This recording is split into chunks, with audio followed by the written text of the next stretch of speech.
Welcome back to Champion News Talk Radio, brought to you by championnews.net. Wow, during the break we were talking about Margaret Thatcher and Phyllis Schlafly and the women's movement, and I mean, really the left is more friendly to women, ladies, don't you think? I mean, haven't they given us equal rights? And, oh, wait a minute, wasn't it Ronald Reagan who appointed the first Supreme Court justice?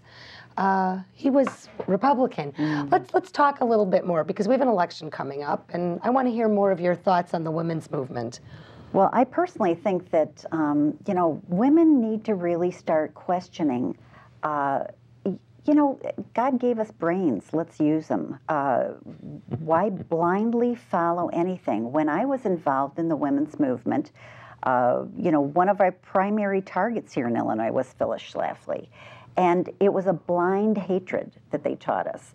They didn't say, you know, read what she writes and analyze it, or you know, that's too dangerous for the left, to let you really use your brain. Use your own critical thinking. Right. Women can't think. Right. Are we supposed to? So they teach you this blind hatred, and then when you really start digging deep and reading the writings and start listening to conservatives, you realize they have one huge thing on their side: truth, pure, unvarnished truth. And the other side, I'm sorry, has lies. You know, she fought the ERA, the Equal Rights Amendment, not single-handedly, but she sure led it, almost that. But she went against that big women's movement. She went against the government that helped fund it. She organized it, and over the years, and she defeated it bit by bit by bit, and it is gone and dead. And she is the leader that killed the Equal Rights Amendment. Really, that amendment, they called it equal rights, but what it did is it removed the wonderful distinguishing difference in women. Men and women are not the same, folks. I'm announcing that. Well, you know, you got to be pretty stupid, really, to think that they're exactly alike, because God created us with different roles in life, and over 10 million years, that got installed in the law, the natural law, and in the family is what it's all about, of men and women using their God-given characteristics to the best that they can. And boy, if anybody showed what a woman can do when she focuses on a thing, Phyllis Schlafly is more in charge of herself than any person. I was joking, saying she makes Margaret Thatcher look a little sissy, but that is a fantastic woman that's run a lifetime of accomplishment, still doing it.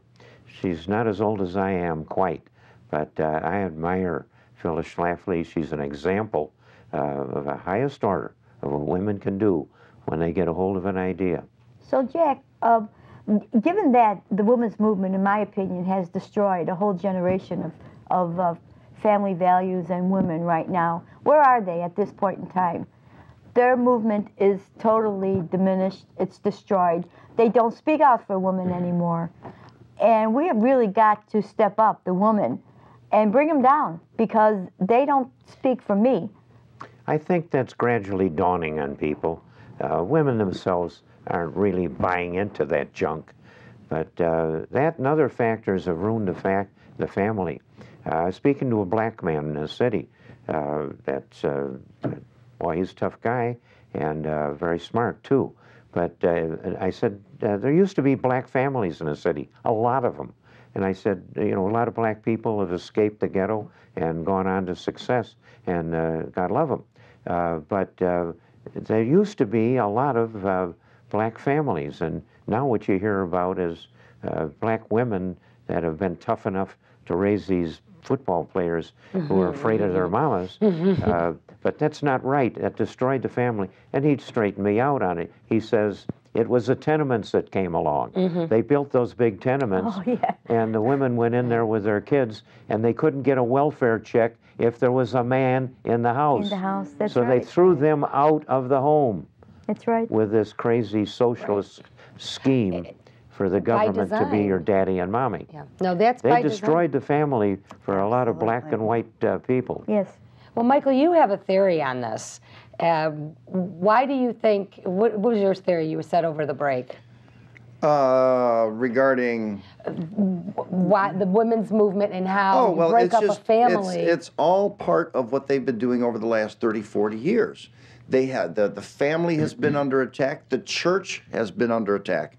And the truth is, those two institutions are the best hope for breeding independence in America. The family takes care of the family. Right. The church takes care of those in need. Right. Well, the church was in the way because the government wants to take care. The goal is to get everybody on the nipple. And the bottom line is, somebody recently took did a survey or a study, showed that 48% of all U.S. citizens, 48% are receiving some kind of aid from the federal government. If we ever reach 51%, we're done. We're done. We're done.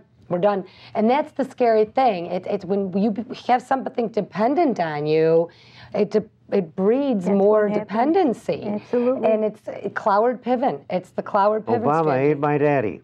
Ain't my mama either, Obama. You know what, ladies, I am so excited. We are going to talk more about what you all are doing as grassroots leaders and some of the initiatives you are going to be doing in this election cycle when we come back after the break.